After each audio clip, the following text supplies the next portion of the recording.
नमस्कार मैत्रिणींनो, स्वागत आहे आपल्या सगळ्यांचं माझ्या यूट्यूब चॅनलमध्ये। तर बघा, आज मी तुम्हाला 38 साईजच्या प्रिन्सेस कट ब्लाऊजची कटिंग आणि स्टिचिंग दाखवणार आहे। तर व्हिडिओ कुठेही स्किप न करता पूर्ण बघा। तर सर्वात अगोदर बघा, तुम्हाला ब्लाऊजची माप मी इथे स्क्रीनवर देणार आहे। तुम्ही तुमच्या मापाच्या नुसार ब्लाऊजची उंची कमी जास्त करू शकता। तर इथे बघा, अस्तर सगळ्यात अगोदर आता आपण अस्तर इथे कटिंग करून घ्यायची आहे। तर अस्तर अशा पद्धतीने ओपन करून घ्यायचं। तर सर्वात अगोदर इथे आपण पाठीचा भाग कट करायचा आहे। तर जेवढा आपली ब्लाऊजची घडी आहे, तर बघा 38चा चौथा 9.5 आणि 2 इंच शिलाई मार्जिनसाठी त्या 11.5ची घडी टाकलेली आहे बघा मी इथे। आता इथे ब्लाऊजच्या उंचीचं माप टाकायचं। तर ब्लाऊजची तयार उंची आहे 14 इंच, त्यामध्ये 1 इंच एक्स्ट्रा घ्यायचं शिलाई मार्जिनसाठी। तर बघा 15 इंचावर मी इथं उंचीचं माप टाकलेलं आहे।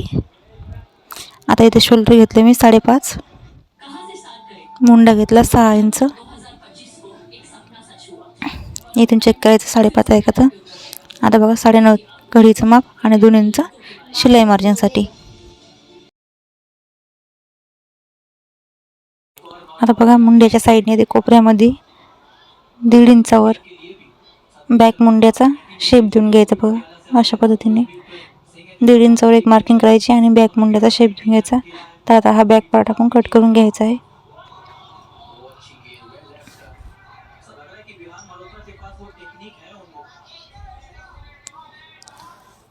तर बघा, आता उरलेल्या कपड्यावर आपल्याला फ्रंट पार्ट कट करायचा आहे। तर फ्रंट पार्टची घडीसाठी मी 2 इंच घडी वाढवून घेतलेली आहे आणि खालच्या साईडने कपडा तिरकस होता म्हणून सरळ करून घेतला। आता खालच्या साईडने तिथं अर्धा इंचावर एक मार्किंग करून घ्यायची आणि अशा पद्धतीने एक सरळ रेष ओढून घ्यायची बघा। आता हा बॅक पार्ट याच्यावर ठेवायचा आणि आहे तसाच आखून घ्यायचा। तर अशा पद्धतीने बॅक पार्ट याच्यावर ठेवायचा आणि जसा आहे तसाच आखून घ्यायचा। अशा पद्धतीने व्यवस्थितपणे बॅक पार्ट ठेवायचा आणि जसा आहे तसाच आखून घ्यायचा।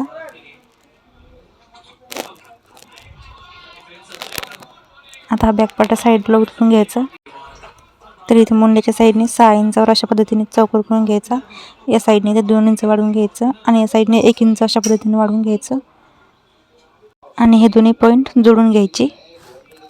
आता हे पॅटर्न कट करून घ्यायचा।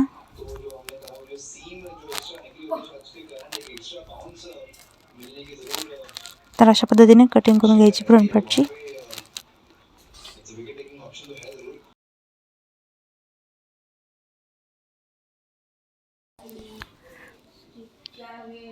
टक्ससाठी इथे 4 इंचावर एक पॉईंट द्यायचा आपल्याला आणि या पॉईंटपासून इथे 2 इंचावर एक पॉईंट द्यायचा। आता वरच्या साईडने बघा, टक्सचा पॉईंट द्यायचा आपल्याला 10.5 इंचावर।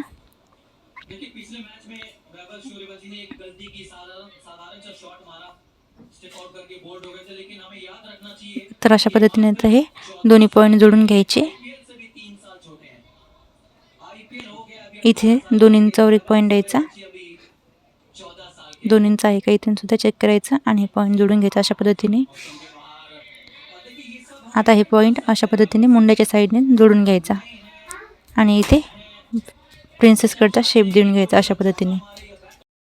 तर बघा, या साईडने जे अर्ध्या इंचाची ही रेष आहे ती अशा पद्धतीने इथपर्यंत क्रॉसमध्ये जोडून घ्यायची अशा पद्धतीने। तर आता इथे आपल्याला गळा रुंदी घ्यायची 2.5 इंच, गळा उंची आहे 7 इंच, तर त्यामध्ये अर्धा इंच एक्स्ट्रा घेतले बघा।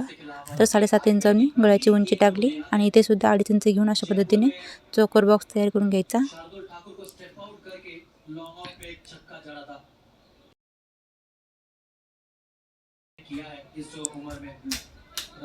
आणि अशा पद्धतीने गळ्याचा शेप देऊन घ्यायचा। तर बघा, मी पान आकाराचा गळ्याचा शेप दिलेला आहे, तुम्हाला पाहिजे तर तुम्ही गोल आकाराचा सुद्धा देऊ शकता। तर मुंड्याच्या साईडने इथे बघा अर्धा इंच डाऊन करून घ्यायचं अशा पद्धतीने। तर ही आपल्या फ्रंट पार्टची मार्किंग कंप्लीट झालेली आहे। आता ही आपण कट करून घ्यायची। तर मुंडा मी स्टिचिंगच्या वेळेस कट करते बघा, मुंडा मी स्टिचिंगच्या वेळेस कट करते म्हणून आता कट नाही केला। या साईडने सुद्धा आपण जे अर्धा इंच जोडलं होतं ते सुद्धा कट करून घ्यायचं। आता हा अस्तरचा कपडा ठेवून मी मेन कपडा कट केलेला आहे।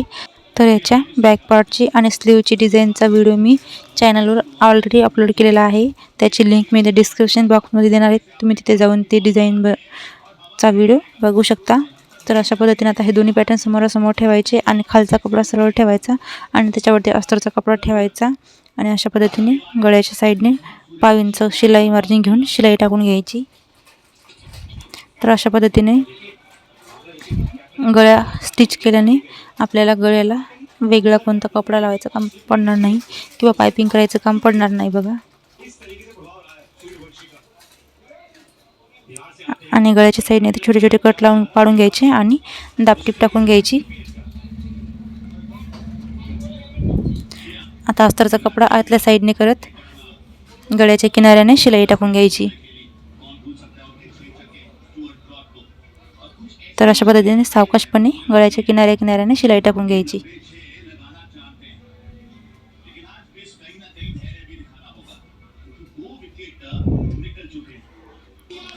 आता खालच्या साईडने जो मेन कपडा शिल्लक आहे तो कट करून घ्यायचा। अशा पद्धतीने अस्तरच्या लेवलला करून घ्यायचा आणि अशा पद्धतीने खालच्या साईडने शिलाई टाकून घ्यायची एक।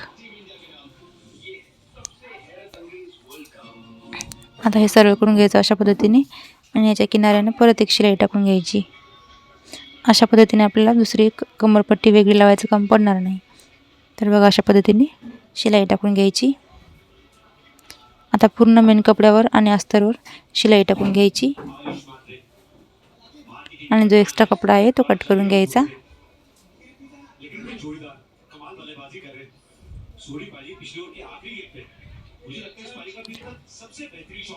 तर बघा जो एक्स्ट्रा कपडा आहे तो कट करून घेतला मी। सेम याच पद्धतीने दुसरा पॅटर्न सुद्धा रेडी करायचा आहे आपल्याला। तर दोन्ही पॅटर्न बनवून रेडी केले मी। आता ह्या पॅटर्नला सुद्धा अशा पद्धतीने खालचा कपडा सरळ ठेवायचा आणि त्याच्यावरती अस्तरचा कपडा ठेवून खालच्या साईडने शिलाई टाकून घ्यायची। तर बघा 5 इंच किंवा अर्धा इंच मार्जिन घेऊन शिलाई टाकून घ्यायची। तर जो मेन कपडा आहे तो सरळ ठेवला मी आणि त्याच्यावरती अस्तर ठेवून अशा पद्धतीने शिलाई टाकून घेतली। आता परत दाबटीप टाकून घ्यायची। आता अस्तरचा कपडा आतल्या साईडने करत किनाऱ्याने शिलाई टाकून घ्यायची। आता पूर्ण अस्तरवर शिलाई टाकून घ्यायची म्हणजे पूर्ण अस्तर मेन कपड्याला जोडून घ्यायचं अशा पद्धतीने। आणि जो एक्स्ट्रा कपडा आहे तो कट करून घ्यायचा। सेम याच पद्धतीने दुसरा पॅटर्न सुद्धा रेडी करून घ्यायचा।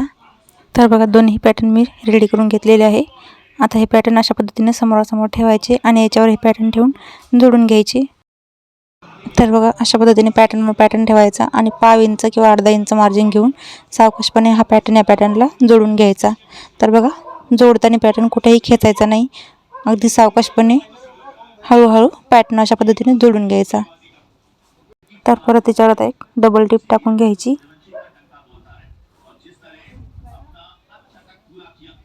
तर बघा अशा पद्धतीने खूप छान असा पफ आलेला आहे बघा आपला प्रिन्सेस कटला। आता दुसरा पॅटर्न सुद्धा याच पद्धतीने जोडून घ्यायचा। तर बघा अशा पद्धतीने दुसरा पॅटर्न सुद्धा अगदी सावकाशपणे पॅटर्नला जोडून घ्यायचा। पॅटर्न जोडताना कुठेही पॅटर्नला खेचायचं नाही, खेचल्याने पॅटर्न कमी जास्त होतो। तर अशा पद्धतीने सावकाशपणे पॅटर्न जोडून घ्यायचा आणि याच्यावर डबल टिप मारून घ्यायची। तर दोन्ही पॅटर्न मी जोडून तयार करून घेतले। तर बघा आता आपल्याला या साईडने हुकपट्टी लावायची आहे। तर खालच्या साईडने अर्धा इंच पट्टीला फोल्ड करत वरच्या साईडने सुद्धा अर्धा इंच पट्टी फोल्ड करायची आणि शिलाई टाकून घ्यायची। परत दाबटीप टाकून घ्यायची आणि पट्टीला आतल्या साईडने फोल्ड करत पट्टीच्या किनाऱ्याने एक शिलाई टाकून घ्यायची।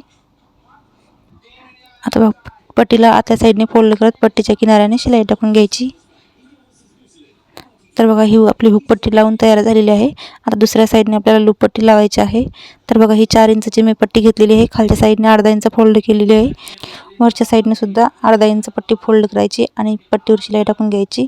आता पट्टीला अशा साईडने इथे एक शिलाई टाकून घ्यायची, वरच्या साईडने सुद्धा एक शिलाई टाकून घ्यायची आणि पट्टीला आतल्या साईडने अशा पद्धतीने फोल्ड करत पट्टीच्या मधोमध शिलाई टाकून घ्यायची